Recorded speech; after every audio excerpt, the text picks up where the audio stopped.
One night, I was listening to Discount Idolmaster when I came across a very peculiar sound.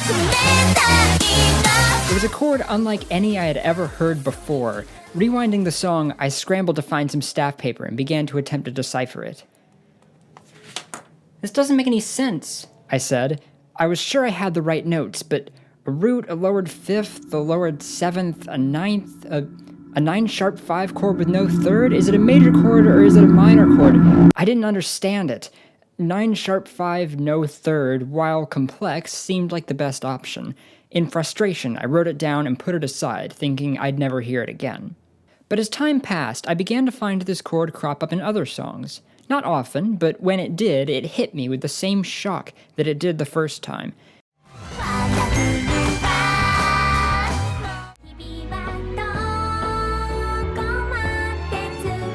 And each time I'd go to transcribe it to find that, yet again, it lacked the third.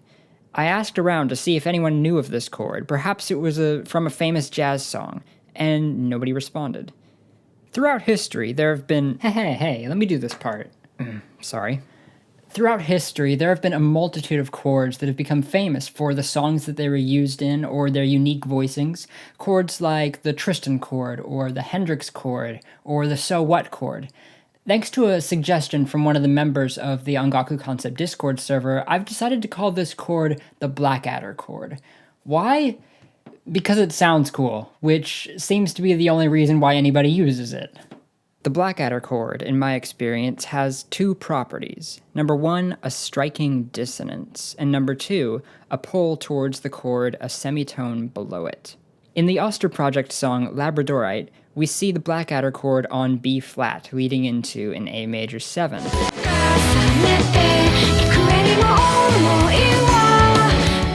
There are a few things happening here. B flat pulls the ear down towards A, while A flat and C, G sharp and B sharp if you like, pull the ear up to A and C sharp respectively. The extreme dissonance of the Blackadder chord is begging to expand outwards to something more stable. In Guilty Eyes Fever from Love Live Sunshine, we see this chord planing in whole tone intervals to reach the dominant.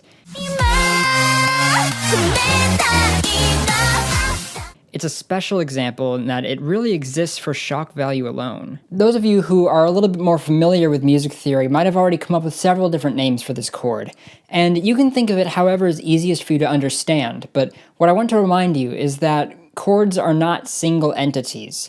Like the girls in Guilty Kiss, the members may perform together as one unit, but it's a unit made up of individuals, who each is unique and brings something new to the table. And so when we name chords, we are using a sort of shorthand to tell us what these group of individuals are going to be doing. But let's not forget where they came from. This episode was brought to you by the generous support of my patrons. If you want to download the sheet music used in this episode, as well as some examples that I didn't end up including, and see videos where I go more in depth into the topics discussed, you can check out my Patreon page at patreon.com/ongakuconcept. Thanks for watching, and I'll see you guys next time.